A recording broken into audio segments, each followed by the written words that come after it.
Assalamualaikum warahmatullahi wabarakatuh. Saya Restiani, mahasiswi Prodi D3 Keperawatan, Poltekkes Kemenkes Jambi. Pada kesempatan kali ini, saya akan membahas tentang hakikat instrumentasi dan praksis demokrasi Indonesia berlandaskan Pancasila dan Undang-Undang Dasar Negara Republik Indonesia 1945. Secara etimologis, demokrasi berasal dari bahasa Yunani kuno, yakni demos yang berarti rakyat dan kratein yang berarti pemerintahan atau kekuasaan. Jadi, demos kratein berarti pemerintahan rakyat. Secara terminologi, banyak pandangan tentang demokrasi.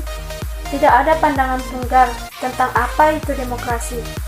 Demokrasi dapat dipandang sebagai salah satu bentuk pemerintahan, sebagai sistem politik, dan sebagai pola kehidupan bernegara dengan prinsip-prinsip yang menyertainya.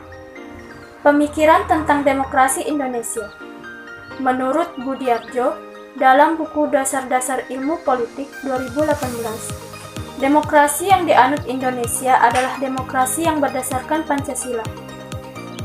Menurut Muhammad Hatta, kita sudah mengenal tradisi demokrasi jauh sebelum Indonesia merdeka, yakni demokrasi desa yang bercirikan cita-cita rapat, cita-cita protes, dan cita-cita tolong-menolong. Ketiga unsur tersebut merupakan dasar pengembangan ke arah demokrasi Indonesia modern, yaitu daulat rakyat. Pentingnya demokrasi sebagai sistem politik kenegaraan modern. Demokrasi diyakini dan diterima sebagai sistem politik yang baik guna mencapai kesejahteraan bangsa.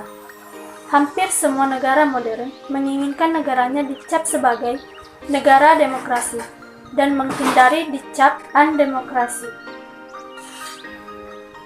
Pentingnya demokrasi sehingga menjadi pilihan banyak negara guna mencapai tujuan bernegara, yakni kesejahteraan dan keadilan rakyatnya.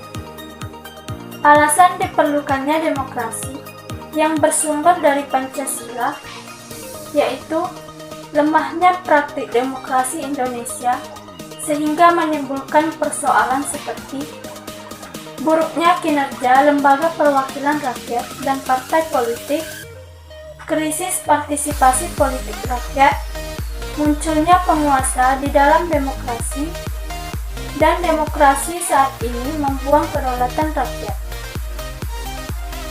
Adapun penyebab persoalan tersebut terjadi karena pendidikan yang rendah menyebabkan rakyat kurang aktif dalam melaksanakan partisipasi politik, tingkat ekonomi rakyat yang rendah, dan partisipasi politik rakyat yang kurang.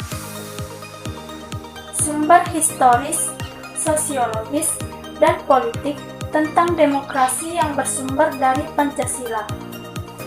Setidaknya ada 3 sumber yang menghidupkan cita-cita demokrasi dalam kalbu bangsa Indonesia, yaitu yang pertama, tradisi kolektivisme dari permusyawaratan desa.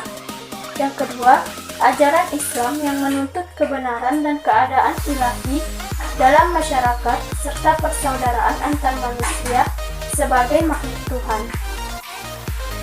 Dan yang ketiga, paham sosialis barat yang menarik perhatian para pemimpin pergerakan kebangsaan karena dasar-dasar kemanusiaan yang dibelanya dan menjadi tujuannya. Dinamika dan tantangan demokrasi yang bersumber dari Pancasila. Perubahan konstituan. Berlakunya Undang-Undang Dasar 1945, kemudian Konstitusi RIS 1945, Undang-Undang Dasar Sementara 1945, kemudian kembali pada Undang-Undang Dasar 1945, dan akhirnya berhasil mengamandemen Undang-Undang Dasar 1945 sebanyak 4 kali. Postur demokrasi kita secara normatif terdapat pada konstitusi. Ihwal postur Demokrasi dapat diamati dari fungsi dan peran lembaga permusyawarahan dan perwakilan rakyat menurut Undang-Undang Dasar Negara Republik Indonesia 1945, yakni MPR, DPR, dan DPD. Kehidupan demokrasi yang harus kita kembangkan. Demokrasi itu selain bersifat universal, juga memiliki sifat yang khas dari masing-masing negara. Begitu pula Indonesia. Kehidupan demokrasi kita dikembangkan berlandaskan dengan Pancasila dan Undang-Undang Negara Republik Indonesia 1945. Adapun 10 pilar demokrasi Pancasila yang dipesankan para pembentuk negara Republik Indonesia. Yang pertama, berdasarkan ketuhanan yang Maha Esa. 2. Demokrasi dengan kecerdasan. 3. Demokrasi yang berkedaulatan rakyat. 4. Demokrasi dengan rule of law. 5. Demokrasi dengan pembagian kekuasaan. 6. Demokrasi dengan hak asasi manusia. 7. Demokrasi dengan pengadilan yang merdeka. 8. Demokrasi dengan otonomi daerah. 9. Demokrasi dengan kemakmuran. Dan yang terakhir, demokrasi yang berkeadilan. Sebuah negara dapat disebut sebagai negara yang demokratis jika di dalam pemerintahan tersebut rakyat partisipasi dalam pembuatan keputusan, persamaan kedudukan di depan hukum, dan distribusi pendapatan secara adil. Kesimpulannya adalah, mengapa diperlukan demokrasi yang bersumber dari Pancasila dan NRI 1945? Karena tanpa adanya demokrasi di suatu negara dan segala sesuatunya yang diatur oleh pemerintah, maka hilanglah kesejahteraan masyarakat dan kacaulah negara tersebut. Demokrasi sangatlah penting dan diperlukan oleh masyarakat. Tidak hanya sekedar pemerintah yang memegang kendali dalam pengaturan suatu negara.